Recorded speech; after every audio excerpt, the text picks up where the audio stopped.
Harty, and been at Hastings now for the last 10 years, leading hand of diff and torque converters.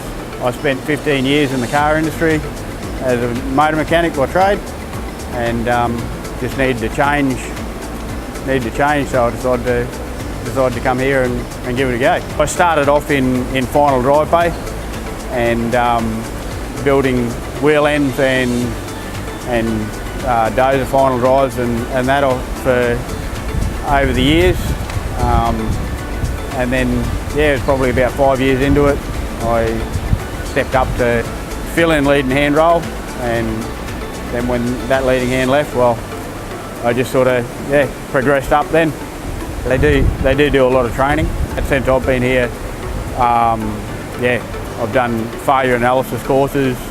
I got my forklift licence through Hastings, just many other diagnostics courses.